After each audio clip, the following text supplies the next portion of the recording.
காரியம் நிச்சயம். ரிசல்ட் தான் நெகேமியா 6:16. கொஞ்சம் யோசித்து பாருங்க. ரிசல்ட்டை வச்சுட்டு நம்மளை ஓட விடுறார். ரிசல்ட் தெரியாம ஓடுற கூட்டம் கிடையாது. ஆமென். நன்மையான ஒன்றை கர்த்தர் எனக்காக ஆயத்தம் பண்ணி வைத்திருக்கிறார். ஆமென். எபிரேயர் 12:1 நமக்கு தெரியும். விசுவாசத்தை துவக்குகிறவரும் அதை முடிக்கிறவரும் இருக்கிற இயேசுவை நோக்கி நமக்கு நியமித்த ஓட்டத்தில் பொறுமையோடு. ரிசல்ட்டை 11 கடைசியில் எழுதி வச்சிட்டார்.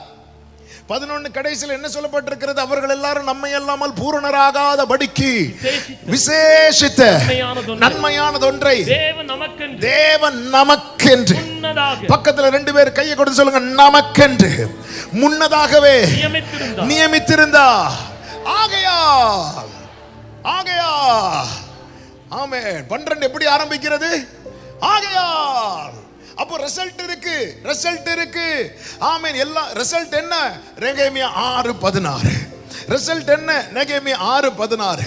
இந்த கிரியை எங்கள் தேவனால் கைகூடி வந்ததென்று என்னை பகைக்கிறவர்களும் என்னை சுற்றி இருக்கிறவர்களும் அறிந்து கொள்ள போகிறாங்க. அதை நோக்கி தான் நான் பயணித்துக் கொண்டிருக்கிறேன் சொல்றவங்க ஆமென் சொல்லுங்க. இந்த துக்கம் சந்தோஷமாய் மாறும். ஆமென். சத்துருவினால் வருகிற துக்கம் அது நம்மளை தேவனிடத்தில் நெருங்க விடாது. பாருங்கள், கானான வேவு பார்க்க மோசே ஒவ்வொரு கோத்திரத்திலிருந்து ஒவ்வொருத்தரை தெரிந்தெடுத்து அனுப்புவாங்க. 12 பேர் போறாங்க. அந்த 12 பேர்ல யோசுவாவும் உண்டு, காலேபும் உண்டு. 40 நாள் சுத்திட்டு வரும்போது சும்மா வரல. கானானில் இருக்கிற திராட்சை கொலையை நம்ம 1 கிலோ வாங்கி கவர்ல போட்டுட்டு வரோம், அப்படி இல்லை, 2 பேர் தோல்ல தூக்கிட்டு வரான். அப்போ ஆண்டவர் வேவு பார்க்க போற இடத்துல ஒரு அடையாளத்தை காண்பிக்கிறது மட்டும் இல்லை, கையிலே கொடுத்து விடுறார். இவங்க கானான்லேருந்து வரும்போது எப்படி தான் வராங்க? திராட்சை கொலையோட அந்த நன்மையுமா வராங்க. மோசே கிட்ட சொல்றாங்க. சொல்லும்போது அவங்க இங்க பாருங்க, இந்த நன்மை இருக்கு, இது அதனுடைய நன்மை. ஆமென். சொல்லிட்டு சொல்றாங்க. ஆனாலும் ரொம்ப கஷ்டம். ஏன்னா அங்க யாரெல்லாம் இருக்கிறாங்க அப்படின்னா, ஏத்தியர் இருக்கிறாங்க, எபூசியர் இருக்கிறாங்க, எமோரியர் இருக்கிறாங்க, கானானியர் இருக்கிறாங்க, அதை சுத்தி இருக்கிறாங்க. அதனால ரொம்ப கஷ்டம், நம்மளால வர முடியாது, அதை பிடிக்கிறது ரொம்ப கஷ்டம் அப்படின்னு சொல்லி அவங்க பேசிட்டு இருக்கிறாங்க. இந்த செய்தி காட்டுத்தீ போல பரவ ஆரம்பிக்கிறது. ஜனங்களுக்குள்ளே துக்கம் வருகிறது. இந்த துக்கம் அவர்களை எங்க கொண்டு போகுது அப்படின்னா, மேக ஸ்தம்பத்திலும் அக்னி ஸ்தம்பத்திலும் இருக்கிற கர்த்தரிடத்தில் கொண்டு போகாமல் இந்த துக்கம் தாங்கள் விட்டு வந்த எகிப்துக்கு கொண்டு போகும்படிக்கு அவர்களை ரொம்ப ஃபோர்ஸ் பண்ணுது. அப்பொழுதுதான் அவர்கள் துக்கித்து புலம்பி அழுது அவர்கள் சொல்லுகிறார்கள், நமக்கு ஒரு தலைவனை ஏற்படுத்தி நம்ம எங்கே போகலாம் அப்படி தெரியுமா? நம்ம எகிப்துக்கு போகலாம். தேவனை விட்டு விலக்குகிற துக்கம் இருக்கிறதல்லவா, அது நாம் சுமக்கக்கூடிய அல்லது நாம் சுமக்க வேண்டிய துக்கம் அல்ல. ஆமென். தேவனை விட்டு விலக்குகிற துக்கம். ஆண்டவராக இயேசு கிறிஸ்து சொல்லுவார், என் ஆத்துமா ரொம்ப வியாகுலப்படுகிறது. கெத்செமனே தோட்டத்தில் அவர் போகும்போது அவருடைய ஹார்ட்ல அவ்வளவு துக்கம், அவ்வளவு பாரம். அந்த துக்கம் அவரை எங்கே கொண்டு போனது தெரியுமா? ஆண்டவரிடத்துல ஜெபம் பண்ணும்படிக்கு அவர் கொண்டு போய் அமர்கிறார். நீங்க சுமக்கிற துக்கத்தினால உங்களால ஜெபிக்க முடியுது அப்படின்னா, அந்த துக்கத்தை சுமக்கிற சரியான பர்சன் நீங்க தான். காரணம், அந்த காரியத்தை குறித்த தேவ சித்தம் கர்த்தர் உங்க மேலதான் எழுதி இருக்கிறார். ஒரு ஆமென் சொல்லுங்க பார்க்கலாம். அந்த காரியத்தை குறித்த தேவ திட்டத்தை கர்த்தர் உங்க பேர்ல தான் எழுதி இருக்கிறார். எருசலேமின் செய்தியை சொன்னவனுக்கு கூட இவ்வளவு துக்கம் கிடையாது. ஆமென். எருசலேமின் பிரச்சனை அனுபவிக்கிறவனுக்கு கூட இவ்வளவு துக்கம் கிடையாது. ஆனா ராஜ அரண்மனையில் இருக்கிறவனுக்கு அனுபவிக்கிறவனை விட துக்கம் இருக்கிறது. காரணம், அவனை கொண்டு செய்வது தேவனுடைய திட்டமா இருக்கிறது. ஹல்லேலூயா. தேவ திட்டம் உபவாச ஜெபத்திலே பிறப்பிக்கப்படும், அபிஷேக கூட்டத்தில் பிறப்பிக்கப்படும்.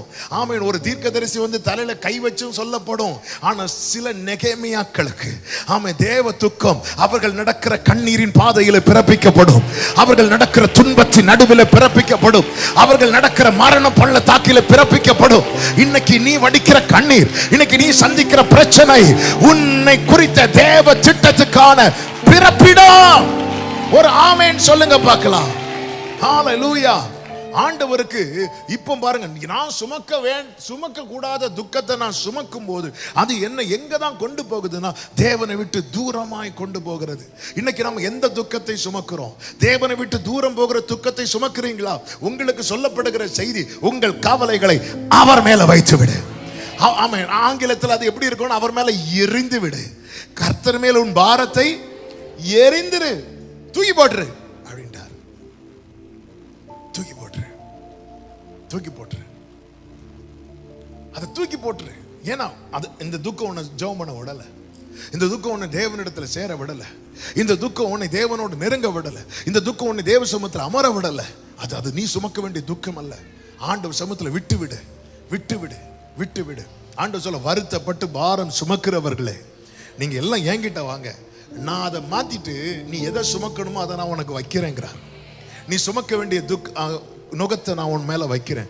ஆண்டவரே, ஆண்டவரே, நான் எவ்வளவு ஜெபம் பண்ணி பார்த்தேன், என்னை குறித்த தேவ திட்டம் இன்னும் வெளிப்படவில்லையே, நான் என்னெல்லாமோ கேட்டு பார்த்தேன் வெளிப்படவில்லையே. ஆண்டவர் சொல்றார், இது வெளிப்படுகிற சீசன். ஆமே ஆண்டவர். ஆனா என் வாழ்க்கையில துக்கத்தின் மேல துக்கம், வேதனை மேல வேதனை. ஆமே, உன்னை குறித்த தேவனுடைய நோக்கம் வெளிப்படுவதற்கான பிறப்பிடம் இன்னைக்கு தேவன் உன்னை வைத்திருக்கிற சூழ்நிலை. ஒரு ஆமேன் சொல்லுங்க பார்க்கலாம். ஹல்லேலூயா. ஆமேன். சாராள் கடினமாய் நடத்தினது நிமித்தமாய் ஆமேன் ஆகார் வனாந்திரத்துக்கு புறப்பட்டு வருகிறாள். வயிற்றுல பிள்ளைய வச்சுட்டு வனாந்திரத்துல இன்னொரு துணை இல்லாம எவ்வளவு பெயின்ஃபுல்லான வேலை நேரம். ஆனா அந்த இடத்துல தான் அவள் பிள்ளையை குறித்த தேவனுடைய திட்டம் என்ன என்பது பிறப்பிக்கப்பட்டது. ஹல்லேலூயா. நீங்க வேதத்துல இப்படி நிறைய சாட்சிகளை நமக்கு சொல்ல முடியும். ஒரு தேவ பிள்ளை நான் சுமக்கிற இந்த துக்கத்தினால நான் இதுவரை இல்லாத அளவுக்கு அதிகமா ஜெபம் பண்றேன், இதுவரை இல்லாத அளவுக்கு அதிகமா ஆண்டவர்கிட்ட நெருங்குறேன், இதுவரை இல்லாத அளவுக்கு தேவனை தேடுகிறேன், இதுவரை இல்லாத அளவுக்கு வார்த்தையை நான் படிக்கிறேன் அப்படின்னா இந்த துக்கம் தேவன் நீங்கள் சுமக்கும்படி உங்கள் மேல வைத்தது. கர்த்தர் தருகிற வார்த்தை, இந்த துக்கம் நிச்சயம் சந்தோஷமாய் மாறும். ஆமென், ஆமென். ஆண்டவர் இஸ்ரவேலருக்கு வாக்கு கொடுக்கிறார். வாக்கு கொடுக்கும் போதே எப்படிதான் கொடுத்தார் என்றால், இந்த வார்த்தையை நான் டச் பண்ணதுனால இதை சொல்லும்படி விரும்புகிறேன். ஆமென். ஆண்டவர் தருவேன்னு சொல்லல, தந்துட்டேன்னு சொல்லுவார். யார்கிட்ட சொல்லுவார் அப்படின்னா ஆபிரகாம்கிட்ட சொல்லுவார். ஆதியாகமம் 15வது அதிகாரத்தின் 19, 20, 21 வசனங்களை நாம் வாசிக்கும் போது அதை வாசிக்க கேட்கலாம். கேனியரும் கெனிசியரும் கத்மோனியரும் ஏத்தியரும் பெரிசியரும் ரெப்பாயிமியரும் எமோரியரும் கானானியரும் கிர்காசியரும் எபூசியரும் என்பவர்கள் இருக்கிறதுமான இந்த தேசத்தை உன் சந்ததிக்கு கொடுத்தேன் என்றார். கொடுப்பேன் சொல்லல, சத்தமா சொல்லுங்க, சத்தமா சொல்லுங்க. நம்ம எப்படி ஜெபம் பண்ணணும் தெரியுமா? நமக்கு எப்படி தெரியும்? நான் தருவேன்னு சொன்னீரே, அப்படி இல்லை. ஆண்டவர் ஒன்னை தரணும்னு தீர்மானிச்சுட்டாருன்னு வைங்களேன், தந்துருவார். இப்போ சந்ததியே இல்லை. சந்ததியை தாங்கன்னு கேட்கும் போது அவர் சந்ததிக்கு தருவேங்கிறார். என் நினைவுகள் அல்ல உங்கள் நினைவுகள், என் வழிகள் அல்ல உங்கள் வழிகள். எத்தனை பேர் இதை நம்புறீங்க? எத்தனை பேர் இதை விசுவாசிக்கிறீங்க? என் ஆண்டவர் வாயிலிருந்து பொய் வராது நம்புறவங்க சத்தமா ஆமென். ஆண்டவர் சும்மா சும்மா தருவேன் தருவேன் தருவேன் இப்படி பேசுகிறவர் இல்ல. ஆண்டவரை தருவீரா? தந்துட்டேன்ல உனக்கு. அப்ப நம்ம எப்படி பார்ப்போம்? என்ன ஆண்டவரே, வயசு வரை 86வது. ஆமென். இதுவரை தருவேன்னாரு, இப்ப என்ன சொல்றாரு? தந்துட்டேன். ஆண்டவரை பிளான் போட்டு விளையாடி. சில டூருக்கு பிளான் போடுவோம் தெரியுமா? ஃபர்ஸ்ட் இயர் படிக்கும்போது, நாங்களாம் காலேஜில் ஃபர்ஸ்ட் இயர் படிக்கும்போது எங்கே டூருக்கு பிளான் போட்டோம்னா கொடைக்கானல் பிளான் போட்டோம். பிளானில் போயிட்டு வந்துட்டோம். செகண்ட் இயர் படிக்கும்போது பெங்களூர் பிளான் போட்டோம், அதுவும் பிளானில் போயிட்டு வந்துட்டோம். தேர்ட் இயர் படிக்கும்போது பிளான் போட்டுட்டு இருக்கும்போது சொல்கிறேன், பிளான் தானே போடுவோம், சும்மா போடுவோம் சுவிட்சர்லாந்துக்கு. ஆமாம், போயிட்டு வந்தாச்சுல்ல, போயிட்டு வந்தாச்சு, ரைட். நம்ம பிளான். ஆண்டவர் விளையாட்டு காட்டுறீங்களா? 75 வயசுல தருவேன்னாரு, 86 வயசுல தந்துட்டேன்ல. தந்துட்டீரா? ஒருவேளை நான் தூங்கிட்டு இருக்கும்போது தந்துட்டாரோ? ஆண்டவர் தரும்போது இதுலதான் ஆண்டவர் சும்மா அதாவது ஆண்டவர் நயங்காட்டி நம்ம இழுத்தாலும் அதுல பொய் இருக்காது.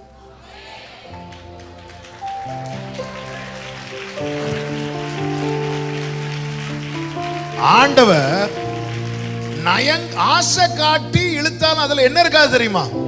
பொய். ஆண்டவர் சொல்லும் போது தெளிவா சொல்றார். ஆமென். என்ன சொல்றார்?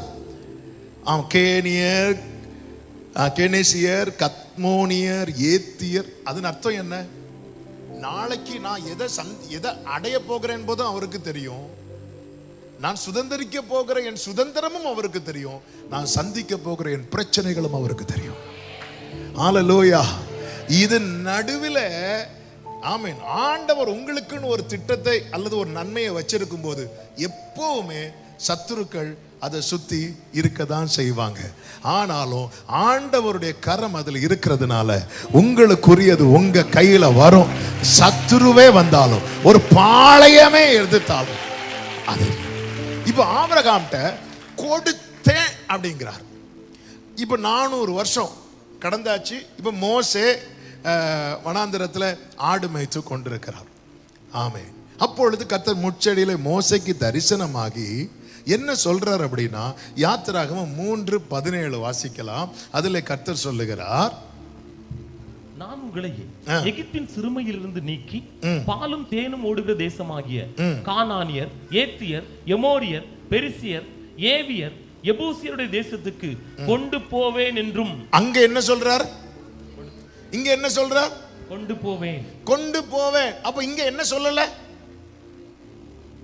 ஏன்னா ஆல்ரெடி என்ன ஆயிட்டு, அவர் தந்துட்டாரு. இனி என்னதான் செய்யணும்? அவர் என்ன கொண்டு போகணும். பக்கத்துல பார்த்து சொல்லுங்க, தந்துட்டாரு, கொண்டு போயிட்டு இருக்கிறார்.